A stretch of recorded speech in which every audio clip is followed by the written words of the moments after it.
ગુજરાતમાં 3 સીટ પર ભારે રસાકસી હજુ પણ જોવા મળી રહી છે। સવારથી આપણે જોઈ રહ્યા છે જેમાંની બેઠક છે પાટણ, જે આ પાટણ બેઠકની આપણે વાત કરી રહ્યા છે। એ બેઠક આ એક એવી બેઠક છે જ્યાં યાદ છે મેં પહેલા જ વાત કરી હતી સવારમાં પણ કે આ બેઠક પર કેટલાક પાટીદારો એકઠા થયા હતા અને તેમણે પાટીદાર અનામત આંદોલન સમયે જે ચહેરા હતા એમાંથી એક હતા અને તેમણે શપથ લેવડાવ્યા હતા કે આ વખતે બીજેપીને જાકારો આપવાનો છે, કોંગ્રેસને જીતાડવાની છે।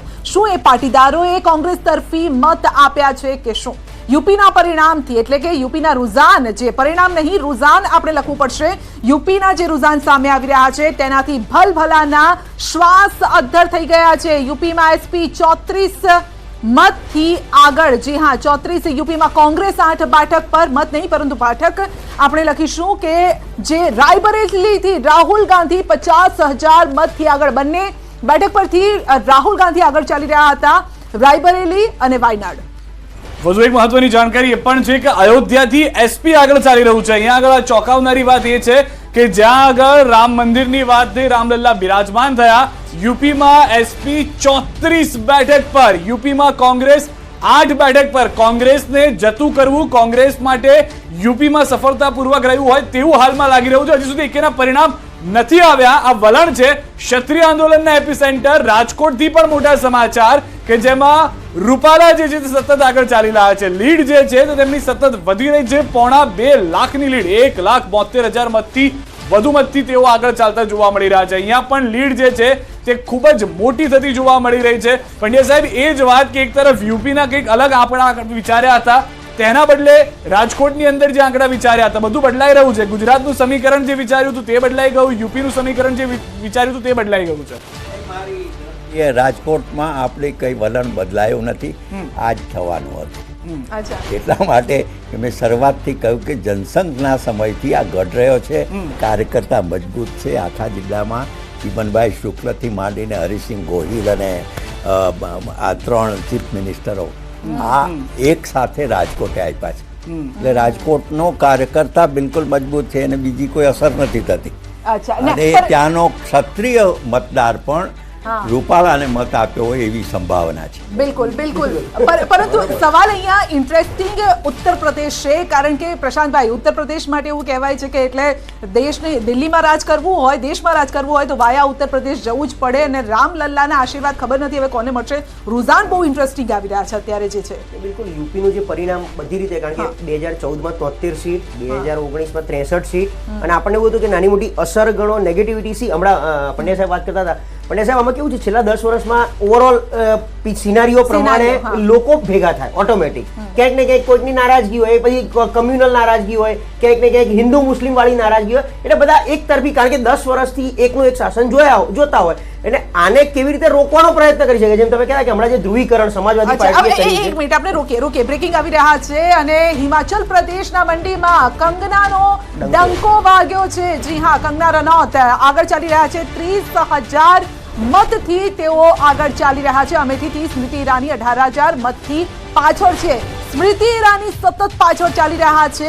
આ પણ હવે સમીકરણો ખબર નથી કઈ રીતે આ બદલાઈ શકે છે। અમેઠી અને રાયબરેલી આ વખતે ક્યાંક ને ક્યાંક કોંગ્રેસને પાછું આવવાનું હતું, એ કમબેક છે। એના બે કારણ આપું તમને, જેમ રાહુલ ગાંધી વિશેનો પ્રચાર થતો હતો કે એ આટલા વર્ષો દેખાયા નથી અને સ્મૃતિ ઈરાનીએ બાજી મારી 19માં, રાહુલ ગાંધીને હરાયા, એ જ રીતે આ 5 વર્ષમાં સ્મૃતિ ઈરાનીને દેખાયા નથી, એવું ત્યાંની સ્થાનિક જનતા તો ઘર બનાવી લીધું ત્યાં, તો પણ ઘર બનાવવાથી ત્યાં સ્થાનિક પ્રશ્નોનું નિરાકરણ નથી આવતું ને, માત્ર સંસદ ઓવરઓલ પિક્ચર જે બહાર આવે છે કે સ્મૃતિ ઈરાની પણ 5 વર્ષ અમેઠીમાં એવા નથી દેખાય, એવા જોડે નથી ઉભા રહ્યા કે જે જનતાની વચ્ચે રહેવું જોઈએ, જો રાહુલ ગાંધી એ નહોતા દેખાયા। એક્ઝિટ પોલ ની આપણે વાત કરતા હતા, એક્ઝિટ પોલ જે આવ્યા અને હવે જે રૂઝાન આવી રહ્યા છે, આંકડો ક્યાં સુધી આપને શું લાગે છે? આઈ થિંક એક્ઝિટ પોલના દિવસો પણ આપણે જોડે હતા અને ત્યારે આપણે વાત થતી હતી કે 325 એનડીએ ક્રોસ ન કરી શકે ઓવરઓલ, અને આપણે જે હમણાં વાત થઈ મજબૂત વિપક્ષની જરૂર છે। કદાચ આ જો 353ની સીટ પણ જનતાએ જ આપી હતી ગઈ વખતે, 303 સીટ બીજેપીને પણ જનતાએ જ આપી હતી, તો આ વખતે જનતા જ નક્કી કરી રહી છે અને ઓવરઓલ બેલેન્સિંગ જે થઈ રહ્યું છે બહુ બધા રીઝનથી થઈ રહ્યું છે, એવું નથી। હા, મોદી સાહેબ એનડીએના કામ બોલે છે અને એ કામના હિસાબે આમ જોઈએ તો બીજેપીએ કયા દિવસે 272 સ્પષ્ટ બહુમતીથી મોદી સાહેબ આવ્યા પછી બનાવી છે, જ્યારે બનાવી છે ત્યારે, એમ અત્યારે બી ઓવરઓલ સ્પષ્ટ ચિત્ર એટલું તો છે કે ભાઈ બીજેપી એટલું લીડ કરી રહ્યું છે, ભલે એકલા હાથે બહુમતી નહીં બનાવે, એનડીએની સરકાર બની રહી છે। એક્ઝિટ પોલ ક્યાંક ને ક્યાંક દિશા આપતું હતું કે એનડીએ ની સરકાર બની રહી છે. એક મિનિટ પ્રશાંતભાઈ રોકી રહ્યો છું. બનાસકાંઠાથી હવે આગળ આવી ગયા છે જે રેખાબેન છે તે 20,000 મતથી. શરૂઆતમાં ગેનીબેન આગળ હતા, પરંતુ હવે રેખાબેન આગળ આવી ગયા છે. કચ્છથી વિનોદ ચાવડા 56,000 મતથી આગળ ચાલી રહ્યા છે. કચ્છથી પણ એ પિક્ચર બદલાઈ ગયું છે. બનાસકાંઠાથી રેખાબેન ચૌધરી 19,552 મતથી આગળ ચાલતા જોવા મળી રહ્યા છે. તો ઉત્તર ગુજરાતમાં જે એક બેઠકની આશા હતી તે નહીં, પરંતુ પાટણ એકમાત્ર હવે બેઠક બચી છે કોંગ્રેસ માટે ગુજરાતમાં, કે જ્યાં આગળ લીડમાં ચાલી રહ્યું છે અને તે લીડ પણ ખૂબ જ નાની છે. કદાચ સરસાઈ તેમાં પણ મેળવી લેવાય તે પ્રમાણેની પરિસ્થિતિ છે. પરંતુ મોટા ભાગના તમામ વિસ્તારોની અંદર, ગુજરાતની અંદર જે પેટા વિધાનસભાની ચૂંટણીઓ છે, તમામ જગ્યાએ ભાજપ હાલમાં લીડ કરી રહ્યું છે અને 303 પર એનડીએ છે. જ્યારે ભાજપ માટે ઝાટકા સમાન કદાચ અત્યારે નહીં કહી શકાય કે 247 બેઠકો ઉપર જ દેશમાં તે આગળ ચાલી રહ્યું છે, કારણ કે 543 બેઠકોના વલણ હવે સ્પષ્ટ થઈ ગયા છે, જેમાં 304 ઉપર કે 303 ઉપર એનડીએ આગળ છે, પરંતુ ભાજપ હજી 250 પર નથી પહોંચી શક્યું. જ્યારે ઇન્ડિયા ગઠબંધન સારું કરી રહ્યું છે, 250 પર છે, અને કોંગ્રેસ હજી પણ 90 ની આસપાસ છે. શક્યતાઓ છે કે તેમાં પણ સુધારો જોવા મળી શકે છે. બિલકુલ. તો લોકસભા ચૂંટણીના જે પરિણામ રૂઝાન સામે આવી રહ્યા છે, જેમ જેમ આ પરિણામની નજીક જઈ રહ્યા છે, તેમ બીજેપીમાં પણ ઉત્સાહ અત્યારે વધી રહ્યો છે. કાર્યકર્તાઓ પણ ગાંધીનગર કમલમ ખાતે તેઓ એકઠા થવાનું શરૂ થયું છે. થોડા સમયમાં જ સીએમ પણ ત્યાં પહોંચશે, ભૂપેન્દ્રભાઈ પણ ત્યાં પહોંચશે, કમલમ પહોંચશે, અને કાર્યકર્તાઓનો ઉત્સાહ વધારશે. કારણ કે ગુજરાતમાં જે પ્રકારની સ્થિતિ અત્યારે જોવા મળી રહી છે તેને જોઈને ભલે બીજેપી આ વખતે કહેવાય કે સેલિબ્રેશન નથી કરવાનું, પરંતુ કાર્યકર્તાઓએ જે કામ કર્યું છે એમનો ઉત્સાહ, મોરલ વધારવું પણ એટલું જ જરૂરી છે. રાજકોટની ઘટનાના કારણે પાર્ટીએ નક્કી કર્યું છે કે કોઈ પણ સીટ ઉપર સેલિબ્રેશન નહીં કરવું, પરંતુ ગેધરિંગ એ જરૂરી છે. અને એટલા માટે પરંપરાગત કાર્યાલય ઉપર માન્ય પ્રદેશ અધ્યક્ષ અને મુખ્યમંત્રી શ્રી આવતા હોય છે અને કાર્યકર્તાઓની વચ્ચે રહીને એક ઉત્સાહ વધારતા હોય છે. આપ જોઈ શકો છો કે આ જે જાહેરાત થઈ છે એ ગુજરાતની ટ્રીમેન્ડસ જીતની જાહેરાત થઈ રહી છે, અને એટલા માટે કમલમમાં કાર્યકર્તા એકત્રિત થઈ રહ્યા છે. હવે આવતા દિવસોમાં કઈ રીતે આગળ વધવું છે એની જ વાતો મને લાગે છે કે આ 12 વાગ્યા પછી કરવી જોઈએ. લેખાજોખા ઘણા થઈ શકે. એક બેઠક પર હજુ પણ પેચ ફસાયેલો છે. આ છે પાટણની બેઠક. ચંદનજી, જે સેવાભાવી કહેવામાં આવે છે, દીકરીઓમાં દાન પુણ્યના માટે તેમને ઓળખવામાં આવે છે. ચંદનજી, બસ સાચી છે. આ પાટણ સિવાય હજી પણ અમારી બેઠકો ક્લિયર નથી થઈ ને ભાજપની બેઠકો પણ ક્લિયર નથી થઈ. ઠીક છે, લીડ આગળ પાછળ થઈ રહ્યું છે, સમજી શકાય છે કે 19,000, 20,000, 30,000 ની લીડ છે, પરંતુ જ્યાં લોકસભામાં 20 લાખની વસ્તી વોટિંગ હોય છે ને એની અંદરથી આપણે 50% વોટિંગ થઈ, તો પણ હજી આ 10-20 હજારની લીડને ફાઇનલ રિઝલ્ટ ના કહેવાય. એટલે હું સમજુ છું કે હજી આપણે વેઇટ કરવું જોઈએ, વિચારવું જોઈએ, અને પછી કોઈ પરિણામ અને રિઝલ્ટ ઉપર વાત કરવી જોઈએ. અચ્છા, આણંદ બેઠક પર 12,000 મતનો જ અહીંયા ફરક છે. મિતેશભાઈ 12,000 મતથી આગળ ચાલી રહ્યા છે. એટલે શું હું કહું છું ને કે 12,000, 15,000, 30,000 એ પણ લીડ કાપી શકાય છે. એવું નથી કયા રાઉન્ડ ક્યારે ખુલે છે, કયા બૂથો ખુલે છે, એના ઉપર ઘણું બધું દારોમદાર હોતો હોય છે. તો લોકસભા પેટા ચૂંટણીની ખબરોમાં વધુ એક જાણકારી. સવારે 8 વાગ્યાથી 11 વાગ્યા સુધી સતત મહા કવરેજ ન્યૂઝ 18 ગુજરાતી પર આપ વિધાઉટ બ્રેક જોઈ રહ્યા છો. પરિણામોની પળે પળની ખબર આપી રહ્યું છે ન્યૂઝ 18 ગુજરાતી. અને જ્યાં સુધી સરકાર નહીં બને ત્યાં સુધી વિરામ પણ અમે લેવાના નથી. દેશમાં 2000 થી વધુ રિપોર્ટરો આંકડાઓ આપી રહ્યા છે. દિવસભર સચોટ અને સૌથી ઝડપી પરિણામ ન્યૂઝ 18 ગુજરાતી પર અમે આપને બતાવી રહ્યા છે, અને સતત સવારના 7:30 થી વગર બ્રેક પર અમે આપને એક એક આંકડા બતાવ્યા છે. સૌથી વધારે મહત્વની વાત એ છે કે કાંટાની ટક્કર આ વખતે ઇન્ડિયા અને એનડીએ વચ્ચે. એક તરફ પ્રશાંતભાઈ અહીંયા ટૂંકમાં એ પણ પ્રતિક્રિયા, ભલે અહીંયા આગળ એનડીએ જીતે છે, પરંતુ કદાચ આ પહેલા પણ ચર્ચા હતી કે એક મનોબળ ઉપર અસર થઈ જશે કે આંકડા ખૂબ જ ઓછા છે, અને ઇન્ડિયા ભલે હારે છે પણ એ મનોબળ અસર થશે કે આંકડા ખૂબ જ વધારે છે. જેમ હું પહેલા કહેતો હતો કે કદાચ ગુજરાતમાં કોંગ્રેસ એક સીટ જીતે ને તે ભાજપ હાર્યું કહેવાય, કોંગ્રેસ જીત્યું ના કહેવાય, બરાબર. એમ ઓવરઓલ જે 350 કે જે એમની ભાજપની જે મજબૂતાઈ છે, મોદી સાહેબના વિઝનને લઈને ભાજપે જે આખા દેશમાં પ્રચાર કર્યો છે એનડીએ માટે, અને એમાં આ જે સીટ આવે એટલે પરફોર્મન્સ એમનું નબળું કહેવાય. હવે આ પરફોર્મન્સ આપણે બધી રીતે જોવું પડે 360 ડિગ્રી, ચારે દિશાએ, કે આમાં એનડીએના ઘટક પક્ષોની ટોટલ સીટો પહેલા તો કેટલી આવે, કારણ કે ભાજપ અત્યારે 250 થી નીચે છે. હવે 250 થી નીચે આવશે તો શું ભારતીય જનતા પાર્ટી, આરએસએસ આ બધા ભેગા થઈને જે નરેન્દ્ર મોદી ઉપર એકલા હાથે જે મૂકેલો વિશ્વાસ છે એ આ જ વિશ્વાસ આગળ કેટલો વધારે છે. બીજું આ ઘટક પક્ષો છે, વાજપેયીની સરકાર એક વોટથી જ પડી હતી, ઘટક પક્ષો જોડે જ હતા.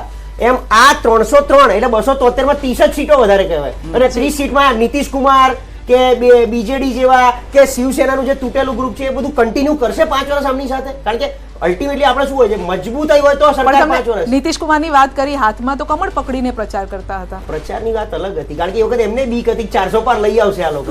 અચ્છા, અચ્છા. એમને પણ અતિ વિશ્વાસ હતો. હા, પણ આની સાથે બીજો એક સવાલ, તમે ઘટક પક્ષોની વાત કરી છે ત્યારે યાદ આવે છે અરવિંદ કેજરીવાલનું એ સ્ટેટમેન્ટ, આપને પણ બહુ સારી રીતે યાદ હશે કે ભાઈ આ ચૂંટણી અમિત શાહ માટે લડાઈ રહી છે. તેમણે આ પ્રકારનું જે સ્ટેટમેન્ટ આપ્યું હતું એ કેમ આપ્યું હતું? લોકોને ગુમરાહ કરવા માટે આપ્યું હતું આ પ્રકારનું? એટલે એક આમાં શું છે, મોદી શાહની જોડી જેમ આપણે વાજપેયી અને અડવાણીજીની જોડી ગણાતી હતી કે વાજપેયી પછીના ઉત્તરાધિકારી અડવાણીજી જ હોઈ શકે, એમ અત્યારે આખા દેશમાં એક એવો માહોલ કે ભાઈ, કારણ કે મોદી સાહેબના પછી કંઈ બી ડિસિઝન થી લઈને બધામાં આગળ રાજનાથસિંહ કે નીતિન ગડકરી તો છે નહીં, જે છે અમિત શાહનો ચહેરો વધારે પડતો આગળ, એટલે એક ઉત્તરાધિકારી તરીકે આમ પ્રસ્થાપિત થતા હોય એવું એક માહોલ દેખાય છે. એટલા માટે એમણે કીધું હતું કે 75 વર્ષની બી વાત એમણે દોરાઈ હતી કે 75 થશે પછી શું એ રિઝાઇન કરશે તો અમિત શાહ બનશે, તો શું તમે અમિત શાહ માટે આ એંગલથી એમણે વાત કરી હતી. પણ બીજેપી આખો ખેલ અલગ છે. મેં કીધું હજી બી તમે જુઓ, કદાચ બીજેપી 273 એકલા હાથે ક્રોસ ના કરે તો સાંજ પડે વાતાવરણ આખું અલગ હોઈ શકે, ચેન્જ થઈ શકે, ચેન્જ થઈ શકે. આ સ્ટેટમેન્ટ વિશે શું કહેશો? હા, આ વિષય રાજકીય વિશ્લેષક તરીકે પ્રશાંતભાઈ ખૂબ સરસ રીતે મૂકી બધાને મજા લાવી શકે છે, પણ આ મજાનો વિષય નથી. બહુ સ્પષ્ટ કહું છું કે ભારતીય જનતા પાર્ટીની સ્પષ્ટ બહુમતી આવશે, અને એટલે જ કહું છું સ્પષ્ટ બહુમતી હોય. પીએમ મોદી હોઈ શકે છે, એમ સ્પષ્ટ બહુમતી થાય. ચર્ચા છે 272 સીટો આવે એટલે ક્લિયર થઈ ગયું. પણ એનડીએ સરકાર એનડીએ બને છે, પણ પીએમ મોદી સાહેબ હશે કે મારું એવું બનવું છે. 272 આવે એટલે એક લાગે પછી સાથી પક્ષોનો સહયોગ લેવાનો છે. પણ તમે જે કહો છો એવું કદાચ નહીં બને, એ થોડી વહેલી વાત છે. ભારતીય જનતા પાર્ટી 395 કે 400 ની સુધી પહોંચશે આવો મારો આશાવાદ છે. એનડીએ મારો આશાવાદ છે. અને આ પરિણામો જયારે પૂર્ણ થશે ત્યારે ચિત્ર આપ જોઈ શકશો. ઠીક છે, સૌરાષ્ટ્રથી અપડેટ મળી રહી છે. અંકિત પણ અમારી સાથે જોડાઈ ગયા છે. અંકિત સાથે સીધી વાત કરીશું. અંકિત, જે રીતનો માહોલ હતો, જે રીતનું કવરેજ અત્યાર સુધી કરવામાં આવ્યું છે, સૌરાષ્ટ્રની અંદર આખો માહોલ હવે મતદાનની સાથે અલગ જોવા મળી રહ્યો છે, મતગણતરી સાથે.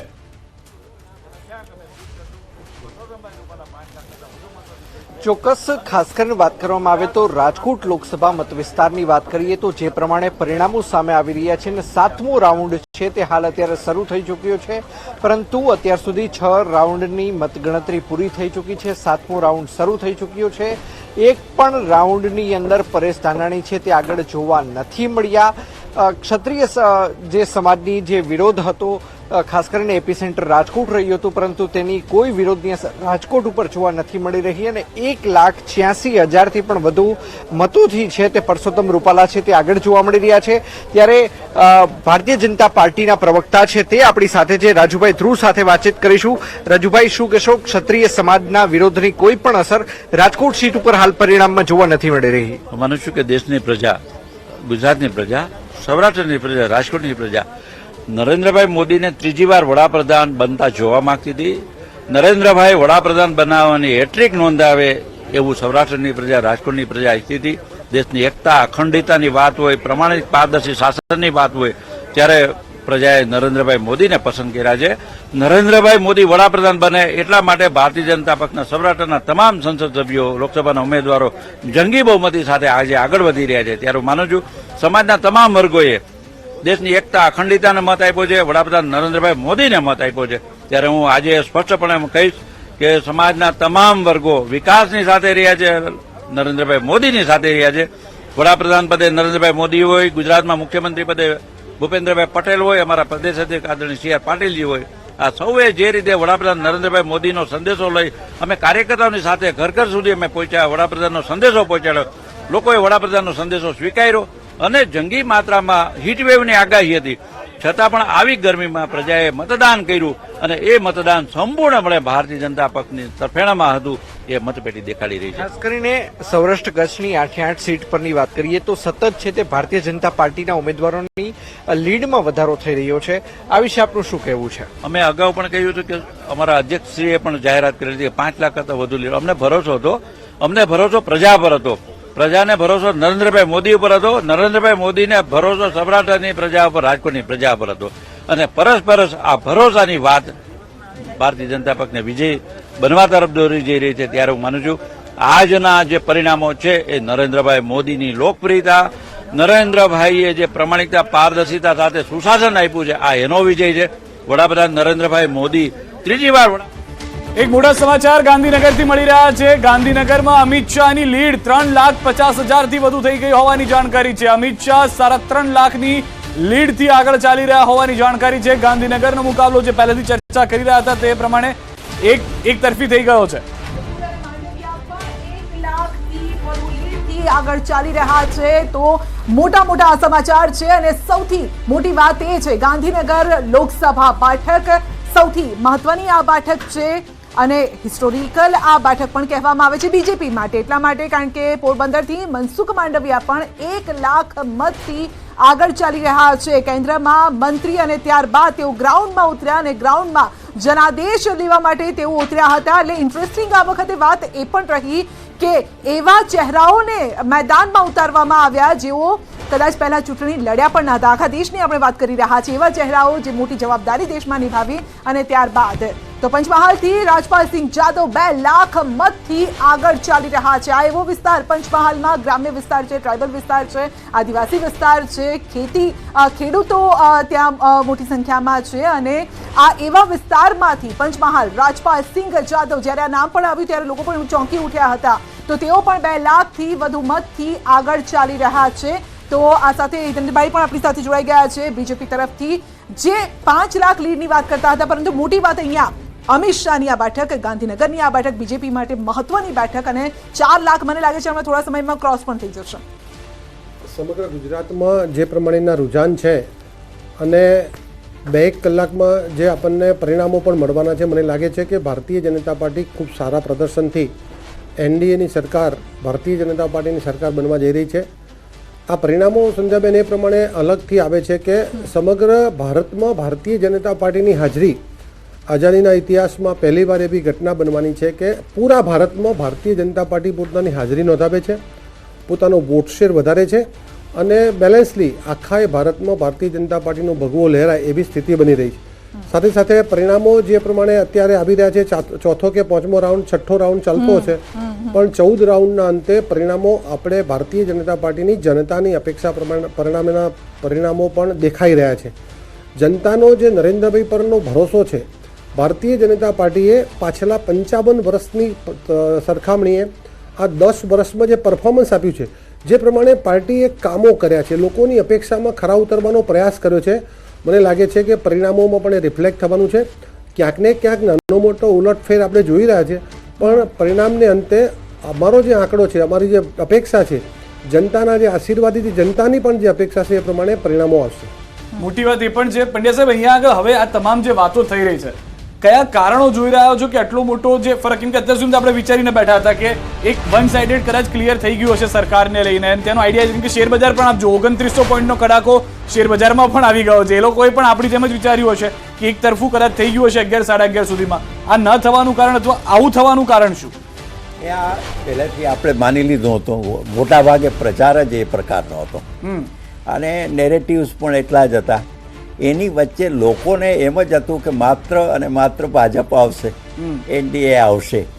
હવે એક રીતે આ એક દ્રઢ વિશ્વાસ હતો, પણ બીજી બાજુ મેચ્યોર લોકશાહીનો મતદાર છે, એને પણ સાવ કોઈ એક જ સાગમટું બધું કોઈને આપી દેવું એવું ક્યારેય નથી. જવાહરલાલ નહેરુના સમયમાં પણ નહોતું.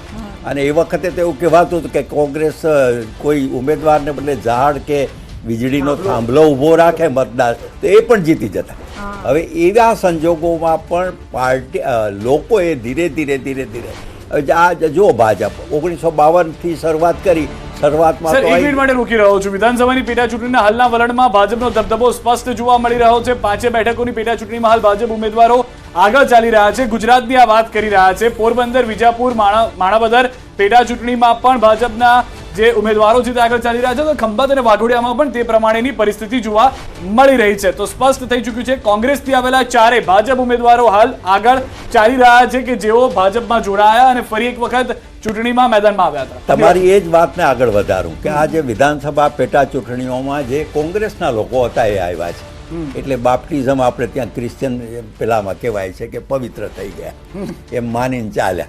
અને પણ લોકોએ ઉમેદવારને પસંદ કર્યા છે. એ કોંગ્રેસનો હતો છતાં ભાજપમાં પણ આવ્યો અને સારો ઉમેદવાર છે. ઉદાહરણ તરીકે અર્જુન મોઢવાડિયા તો માણસે કામ કર્યું છે અને એ ભાજપમાં આવીને એણે સાચી રીતે સાચી જગ્યાએ એને સાચી પરિસ્થિતિમાં એ બદલો લાવ્યા. નહીં તો એને કંઈ લાવવાની જરૂર નહોતી. એ તો ત્યાં પોતાની રીતે સુખી હતા પણ એને વધારે સુખી વધારે સુખી થવા માટે